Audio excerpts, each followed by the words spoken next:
Halo, sekarang kita akan masuk ke segmen kelima. Pada segmen kelima ini, saya akan menjelaskan tentang metode pengukuran koefisien absorpsi suara. Jadi, pada segmen sebelumnya sudah dijelaskan tentang konsep absorpsi suara. Nah, sekarang saya akan coba menjelaskan bagaimana kita bisa mengukur koefisien absorpsi suara.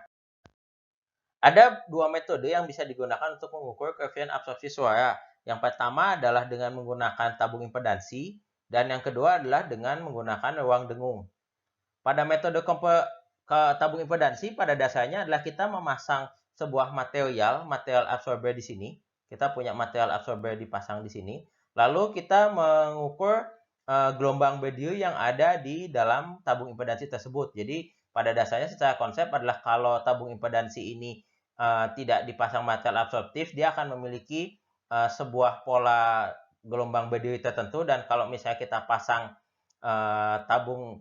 material penyerap, maka akan terjadi perubahan gelombang energi di dalamnya.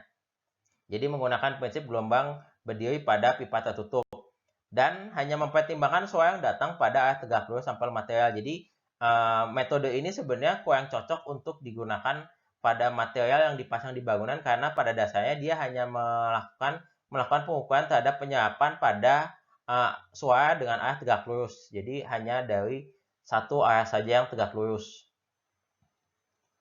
Keunggulannya adalah ukuran sampel yang sangat kecil, biasanya paling besar diameternya 10 cm, sehingga biasanya metode tabung impedansi ini digunakan untuk pengembangan material dan melakukan banyak iterasi karena sampel yang digunakan juga kecil. Akan tetapi untuk hasil yang lebih baik sebenarnya didapatkan oleh metode yang satu lagi, yaitu metode ruang dengung. Metode ruang dengung adalah metode di mana kita memasang sebuah material penyerap suara. Di sini nih, ini material penyerap suara digambarkan di sini, absorber. Si material absorber ini dipasang di dalam sebuah ruang dengung, dan pada dasarnya adalah konsep yang digunakan adalah kita mencoba mengukur waktu dengung pada saat material tersebut tidak ada di dalam ruangan, dan pada saat ditambahkan material di dalam ruangan, material absorber di dalam ruangan. Keunggulan dari metode ini adalah mempertimbangkan suara yang datang dari segala arah. Perlu diingat bahwa pengukuran dilakukan di ruang dengung, di mana suara di dalam situ datang dipantulkan ke segala arah, sehingga suara yang diterima oleh material absorber datang dari segala arah.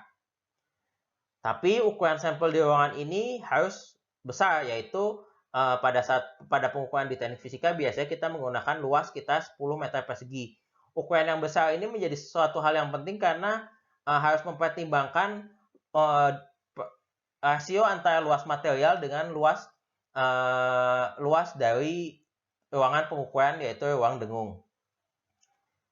Dan kalau kita di sini, konsep yang dipakai adalah kalau kita punya kondisi tanpa sampel, berlaku persamaan Sabin, di mana T60 adalah 0,161 V dibagi S kali S ruang dikali alfa rata-rata dari ruangan. Dan kalau di sini kita dapat 1/60 sama dengan S ruang kali alfa ruang dibagi 0,161. Digunakan persamaan Sabin karena persamaan ini lebih cocok digunakan pada ruangan yang sifatnya reflektif.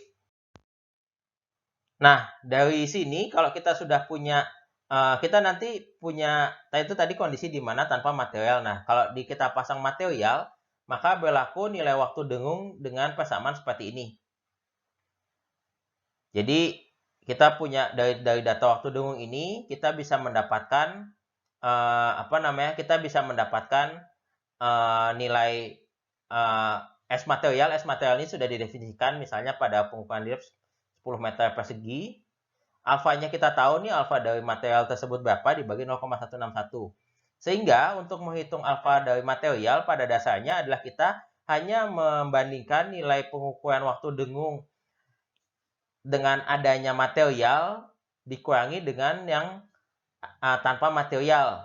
Variabel yang lain harus dimasukkan adalah luasan dari material dan volume ruangan di mana pengukuran dilakukan. Ini adalah contoh hasil pengukuran waktu dengung di ruang dengung dalam kondisi kosong dan dalam kondisi isi. Ini kondisi kosong, ini kondisi isi.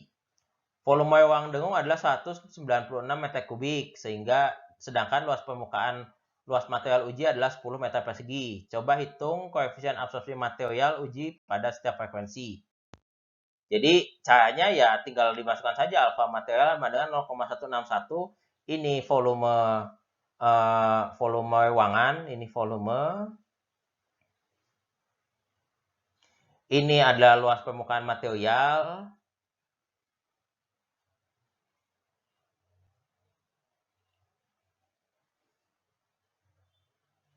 Lalu ini nilai waktu dengung dengan adanya material. Ini nilai waktu dengung pada saat kosong. Sehingga kita dapat nilai alfa material pada frekuensi yang berbeda-beda. Itu tadi materi terkait dengan pengukuran koefisien absorpsi suara. Sampai berjumpa di segmen selanjutnya. Terima kasih.